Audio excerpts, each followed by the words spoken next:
तो इस लेक्चर में हम लोग सीखेंगे रेशियो एंड प्रोपोर्शन से संबंधित इंपॉर्टेंट सवालों को जो एग्जाम में बार बार पूछा जाता है। और जो भी सवाल मैं इस लेक्चर में कवर करने जा रहा हूँ सभी एग्जाम्स के लिए बहुत ही इंपॉर्टेंट है। तो सबसे पहला सवाल है ये। तो इस सवाल में हमें पूछा गया है 4 to the power 3.5 ratio 2 to the power 5। तो ये बराबर क्या होगा, हमें ये पूछा गया है। तो जब भी इस तरह के सवाल हम लोग एग्जाम में देखते हैं तो इसका बेस जो होता है इसको हम लोगों को सेम करना होता है। अभी बेस क्या है, यहाँ पर 4 है, यहाँ पर 2 है और ये हमारा रेशियो है। तो इसको हम लोग 2 को मैं इस तरह से लिख सकता हूँ और ये ऊपर जो 3.5 था सेम रहेगा। 2 का पावर होगा तो 4 होगा। अब रेशियो का हम लोग रेशियो ही करेंगे और 2 का यहाँ पर पावर 5 है हुआ।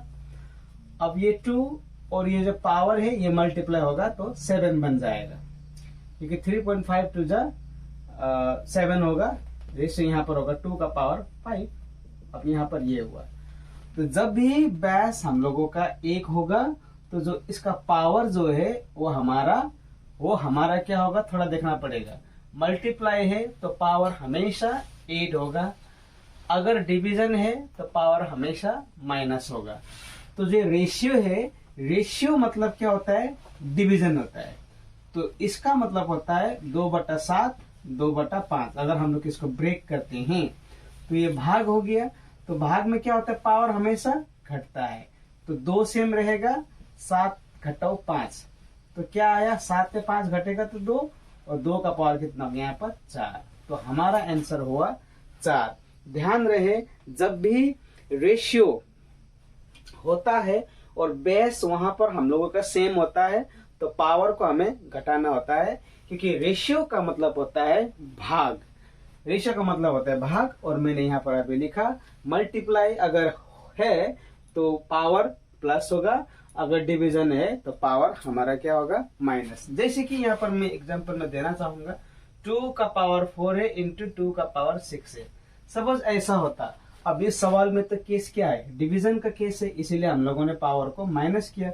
अब यहाँ पर बेस सेम है, पावर को हम क्या कर सकते हैं, यहाँ पर जोड़ते हैं। क्यों, क्योंकि मल्टीप्लाई मतलब होता है पावर का क्या होता है, एडिशन। तो 2 का एक बेस तो 1 बैठेगा और 4 और 6 होगा 10। तो 10 2 का पावर 10 हमारा आंसर होगा। तो चलिए बढ़ते हैं अब हम लोग नेक्स्ट सवाल पर। तो ये रहा नेक्स्ट सवाल। तो चलिए जानते हैं किस तरह से इस सवाल को हम लोग सॉल्व करते हैं। तो यहाँ पर बोला गया है A रेशियो B बराबर B रेशियो C। तो अब हमें बताना है A का पावर 4 रेशियो B का पावर 4 का वैल्यू क्या होगा। तो सबसे पहले हम लोग इसको यहाँ से सॉल्व करेंगे।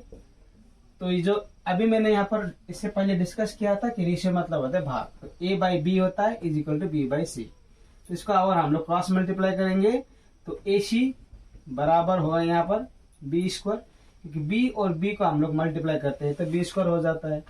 तो इसको हम लोगों ने सॉल्व किया। अब यहाँ पर जाते हैं, ये A power 4 B power 4 ratio का हम लोग इस तरह से लिखते हैं।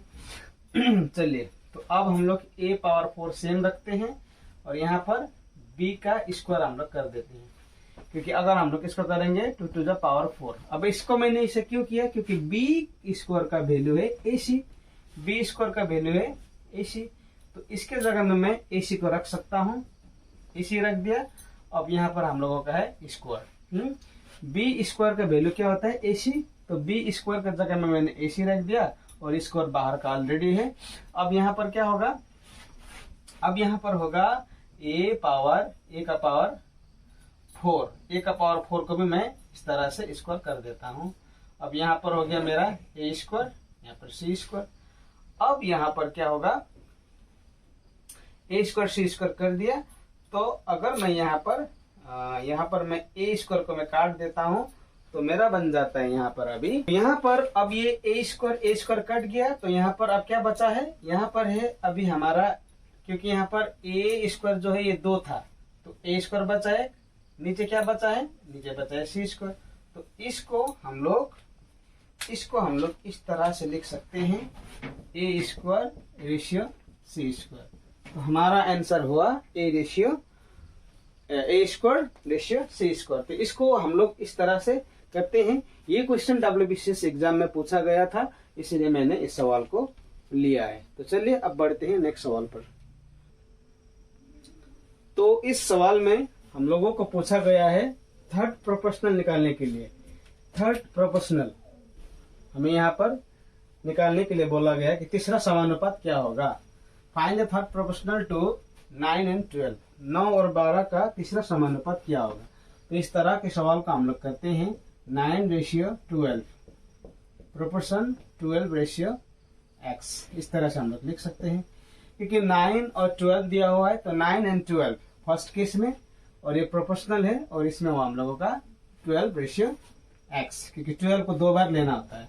अब इसका वैल्यू है यहाँ पर 9/12, इसका वैल्यू है x इजिकल टू ये x हुआ। ध्यान में देना है, थर्ड प्रोपोर्शनल मतलब होता है यहाँ पर तीसरा हम लोगों को अनुपात निकालना है।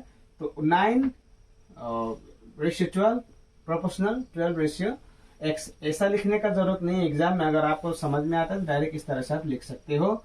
तो इसको हम लोग क्रॉस मल्टीप्लाई करेंगे, तो 9x इजिकल टू ये 12 × 12। तो x इजिकल टू 12 × 12/9। तो 3 3 = 9, 3 4 = 12, 3 3 = 9। तो x का वैल्यू क्या होगा हम लोगों का 16। तो 16 ही हम लोगों का थर्ड प्रोपोर्शनल इस सवाल में है। तो अब हम लोग बढ़ते हैं नेक्स्ट सवाल पर। Okay, so in this question we will find fourth proportional. तो यहाँ पर इस सवाल में हमें पूछा गया है फोर्थ प्रोपोर्शनल मीन्स चौथा अनुपात को निकालने के लिए बोला गया है। 4, 5 और 12 में चौथा अनुपात हम लोगों को निकालना होता है। तो इस तरह के सवाल का हम लोग करते हैं 4:5 is equal to 12:x। 4:5 and means यहाँ पर हम लोग मानते हैं इजिकल टू 12। अब चौथा निकालने के लिए बोला तो चौथा का हम लोगों ने माना अभी x। तो 4/5 इजिकल टू 12/x। इसको हम लोग मल्टीप्लाई करते हैं 4x इजिकल टू इसको मल्टीप्लाई करते हैं 12 × 5। तो 4 से इसको हम लोग 3 बार करते हैं, तो x इजिकल टू आ गया हम लोगों का 15। इसको हम लोग ऊपर भी काट सकते थे, 4 से 3 को 3 बार इस तरह से काट सकते थे, और 3 और 5 15। लेकिन आपको समझाने के लिए मैंने इसको थोड़ा लेंदी प्रोसेस में यहाँ पर लिखा है। तो फोर्थ प्रोपोर्शनल हम लोगों को पता चला, फोर्थ प्रोपोर्शनल इज 15। तो यहाँ से हम लोगों ने सीखा थर्ड प्रोपोर्शनल किस तरह से निकालना होता है, फोर्थ प्रोपोर्शनल किस तरह से निकालना होता है। अब हम लोग जानेंगे how to find mean proportional. Okay, so let us move to the next question.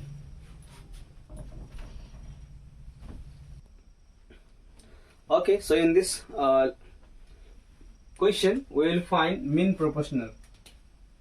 Mean proportional means in Hindi मध्य समानुपात का हम लोगों को यहाँ से निकालना होता है। तो मीन प्रोपोर्शनल निकालने का सूत्र होता है mean proportional. How to find for this formula is there, that is a × b। a × b को हम लोगों को रूट के भीतर लगाना होता है, यही होता है मीन प्रोपोर्शनल। तो यहाँ पर a को हम लोग मानते हैं 49, ओके, और b को हम लोग मानते हैं 64। अब इसका हम लोगों को निकालना है कैलकुलेट करके। तो 49 का होता है 77 × 64 का होता है 88। तो अब यहाँ पर हम लोग 2 में 1 निकालते हैं बाहर, 2 में 1 निकालते हैं बाहर, तो क्या होगा हम लोगों का 56। तो इस तरह से हम लोग मीन प्रोपोर्शनल निकालते हैं। So we covered here how to find third proportional, how to find fourth proportional and how to find mean proportional. Okay, so we will now move to the next question. Okay, तो इस सवाल में हम लोगों को पूछा गया है a अनुपात b का मान क्या होगा। तो ऐसा सवाल एग्जाम में बार बार पूछा जाता है, तो हमें इस तरह के सवाल को बहुत ही डिटेल में समझना होता है। तो चलिए जानते हैं।